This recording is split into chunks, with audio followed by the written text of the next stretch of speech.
তো ভিডিও দেখেই তো বুঝে গেলেন আজকে আমরা কোথায় চলে যাচ্ছি। আজকে আমরা চলে যাচ্ছি হচ্ছে একটা বিশাল বড় ফুটবল টুর্নামেন্টের ফাইনাল খেলা দেখার জন্য। যারা আমার এই ভিডিওটা নারায়ণগঞ্জের বাইরে থেকে দেখতেছেন তাদের জন্য লোকেশনটা দিয়ে, এটা হচ্ছে আমাদের নারায়ণগঞ্জের বন্দর থানার নবীগঞ্জে হাটেরঘাট মাঠে। টুর্নামেন্টটা কিন্তু আমাদের নবীগঞ্জের ইসলামবাগ এলাকায় হইতে যেতে। এখন কিন্তু আমি আর আমার বন্ধু জুবাইদ কিন্তু রিক্সা করে চলে যাইতেছে হচ্ছে ইসলামবাগের মাঠে, যেখানে টুর্নামেন্টের ফাইনাল খেলাটা হবে। আর ভিডিও শুরু হওয়ার আগেই কিন্তু দেখছেন মাঠে কি পরিমাণের দর্শক ছিল। তো আজকে কিন্তু হাজার হাজার দর্শক হবে এই মাঠে, তো সেই জন্য আমরা চলে যাচ্ছি ইসলামবাগের মাঠে। আর যারা যারা এই ম্যাচটা উপভোগ করতে আসছিলেন নবীগঞ্জে হাটেরঘাট মাঠে, অবশ্যই সবাই কমেন্ট করে জানাই দিবেন। এই যে দেখতে পাচ্ছেন আমরা চলে আসলাম ইসলামবাগের এলাকায়। আর আজকে কিন্তু ইসলামবাগ বনাম রোশনবাগের খেলা। তো ইসলামবাগের প্লেয়াররা কিন্তু এখানে অনেক আয়োজন করছে।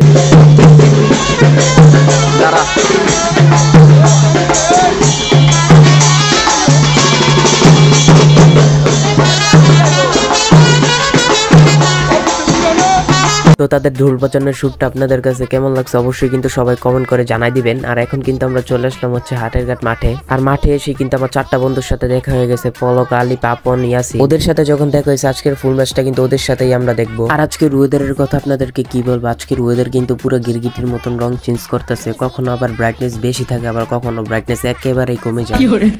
তো বলছিলাম না আপনাদেরকে কিভাবে আকাশ রং চেঞ্জ করে। এই যে দেখতে পাচ্ছেন একটু আগে কিন্তু আকাশ পুরো ক্লিয়ার ছিল, এখন কিন্তু আবারও মেলে আসলো আকাশে। কিন্তু ওয়েদার যদি এমন থাকে তাহলে কিন্তু চলবে, কিন্তু বৃষ্টি যদি চলে আসলে আমার কিছু হবে না, কিন্তু আমার মোবাইলের সমস্যা হয়ে যাবে। আর আজকে কিন্তু বন্ধুদের সাথে অনেকদিন পর দেখা হয়ে গেল, তো সেই জন্য কিন্তু ওদের সাথে কথা বলে অনেক ভালো লাগতেছে। আর একটু পর পর কিন্তু আকাশে বৃষ্টি চলে আসতেছে, মোবাইলের অবস্থা পুরাই কিন্তু খারাপ হয়ে যাইতেছে। আপনাদেরকে আমি যতটুকু পারতাছি ভিডিও করে দেখাইতাছি, দেখতে পাচ্ছেন আমি পুরো ভিজে গেছি। আর এখন কিন্তু মাঠে কোনো দর্শকই নাই, আমরা কিন্তু 2 ঘন্টা আগে চলে আসছি মাঠের মধ্যে। তো একটু পরে কিন্তু মাঠে মানুষ চলে আসবে। আর এই বৃষ্টির মধ্যে কিন্তু আমরা বন্ধুরা সবাই নদীর পাড়ে অনেক মজা করতেছি। তো এখন কিন্তু আমি পুরো মাঠের ভিডিও করার জন্য একটা উঁচু জায়গাতে চলে আসলাম। এখান থেকে কিন্তু পুরো মাঠের ভিউটা অনেক কর আসতেছে। আর মানুষ কিন্তু দেখতে পাচ্ছেন অনেক মানুষ। এইগুলা কিন্তু কিছুই না, একটু পরে কিন্তু মানুষের জায়গা দেওয়া যাবে না এই মাঠে। তো বললাম না আপনাদেরকে এই মাঠে মানুষের জায়গা দেওয়া যাবে না। দেখতে পাচ্ছেন যে এখানে এখন কিন্তু অনেক মানুষ চলে আসছে। আর মাঠের মধ্যে কিন্তু কমিটির লোকেরাও কিন্তু চলে আসছে।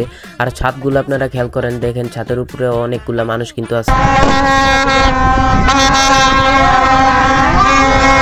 তো এখন কিন্তু মাঠের মধ্যে দোনো টিমের প্লেয়ার চলে আসছে। আর আজকে কিন্তু ইসলামবাগের টিমে একটা ফরেন প্লেয়ার খেলতে নিয়ে আসছে। যাই হোক, ফরেন প্লেয়ার আসছে, আজকে কিন্তু খেলাটা অনেক সুন্দর হবে আশা করি। আজকে ফাইনাল খেলার অনুষ্ঠানটা কিন্তু অনেক সুন্দর ছিল। ছোট ছোট মেয়েদের কিন্তু নাচ দিয়ে খেলাটা শুরু হয়। আর হাটেরঘাট মাঠে আজকে ফাইনাল খেলার এত মানুষ দেখে আমি বুঝে গেছি যে এখানে সবগুলাই ফুটবল লাভার। কে কে আমার মতন ফুটবল লাভার আছেন সবাই কমেন্ট করে জানাই দিবেন। আর কে কে এই খেলাটা দেখতে গেছিলেন অবশ্যই সবাই কমেন্ট করে জানাই দিবেন কিন্তু। আর আপনার নামটা কিন্তু বলে যাবেন অবশ্যই। আমি জানি ফুটবল লাভার এই ভিডিওতে লাইক না করে থাকতে পারবে না, তো তাড়াতাড়ি ফুটবল লাভার এই ভিডিওতে একটা করে লাইক করে দাও। আর আমার মনে হয় নারায়ণগঞ্জ ইতিহাসের মনে হয় এটাই ফার্স্ট আমাদের নবীগঞ্জে এত বড় ফুটবল টুর্নামেন্ট আর এত মানুষ ছিল। হয়তো বা আগেও কোনো টুর্নামেন্টে মনে হয় এত মানুষ ছিল, কিন্তু আমার মধ্যে এটাই বেস্ট। আর এটাই প্রথম টুর্নামেন্ট দেখা এত মানুষের সাথে। এখন কিন্তু দোনো টিমের প্লেয়ার একসাথে দাঁড়িয়ে জাতীয় সঙ্গীত পরিবেশন করবে এবং জাতীয় সঙ্গীত শেষ হলে কিন্তু খেলাটা শুরু হয়ে যাবে। তো চলুন আমরা কিছু খেলার সিন দেখে আসি।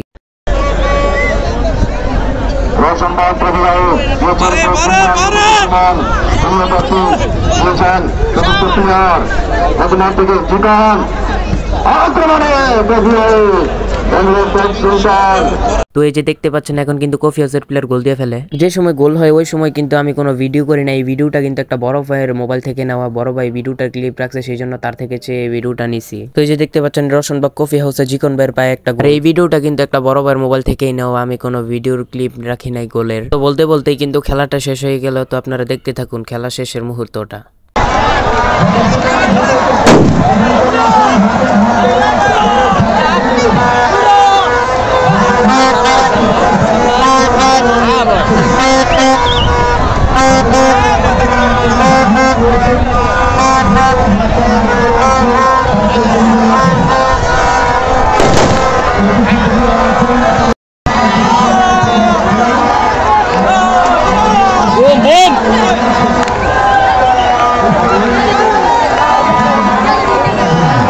তো আজকের এই ফুটবল ব্লগটা কেমন লাগছে আপনাদের কাছে অবশ্যই সবাই কমেন্ট করবেন, কেউ কিন্তু কমেন্ট করেন না। তো দেখা হবে আপনাদের মাঝে নতুন কোনো ব্লগে, ততক্ষণ পর্যন্ত ভালো থাকবেন, সুস্থ থাকবেন, খোদা হাফেজ।